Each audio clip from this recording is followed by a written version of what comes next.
গোপাল, কি ব্যাপার? তুমি নিচে বসে খাবার খাচ্ছ কেন? সবাই ওপরে সোফায় বসে খাচ্ছে, তুমি যাও সোফায় গিয়ে বসো। না না ম্যাডাম, আমি এখানেই ঠিক আছি। আমি তো রোজ নিচে বসেই খাই।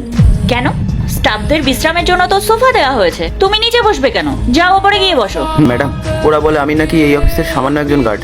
আমার জায়গা নিচেই, সোফায় নাকি বসার যোগ্যতা আমার নেই। কে বলেছে এই কথা? কার এত বড় সাহস? সে ঠিক করে দেবে কে কোথায় বসবে, কে বসবে না। ম্যাডাম, আমি বলেছি, আর আমি তো কোনো ভুল কথা বলিনি, ঠিকই তো বলেছি। ওর এই কোম্পানিতে আমাদের সাথে এক সোফাতে বসে খাবার কোনো অধিকার নেই। পূজা একদম ঠিক কথা বলেছে, ওকে কেউ সহ্য করতে পারে না। আর ও একজন সামান্য সিকিউরিটি গার্ড হয়ে আমাদের পাশে কেন বসবে? চুপ করো তোমরা, তোমাদের এই অধিকার কে দিয়েছে? এটা আমার কোম্পানি, এখানে সমস্ত সিদ্ধান্ত নেওয়ার অধিকার শুধু আমার। আজ থেকে গোপাল সোফায় বসেই খাবে, দেখি কার কত ক্ষমতা ওকে আটকায়। ম্যাডাম, এসব আপনি কি বলছেন? একজন সামান্য সিকিউরিটি গার্ড কিভাবে আমাদের সাথে বসে খাবার খেতে পারে?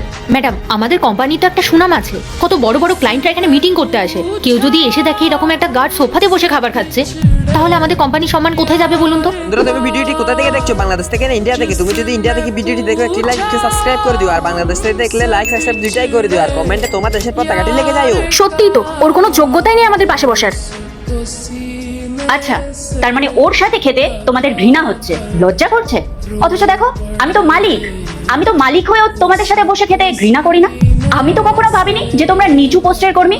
আমিও তো চাইলে তোমাদের থেকে আলাদা বসতে পারতাম। তোমাদের মধ্যে এত অহংকার চলে এসেছে যে তোমরা একজন সাধারণ মানুষকেও মানুষ বলে মনে করছো না। একটা কথা শুনে রাখো, ওর পথটা ছোট হতে পারে, কিন্তু ও একজন মানুষ।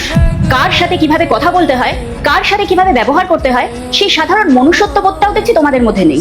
শোনো, তোমরা যে পোস্ট আর স্যালারি নিয়ে ভেদাভেদ করছো, সেটা আমি এক মুহূর্তের জন্য বরদাস্ত করবো না।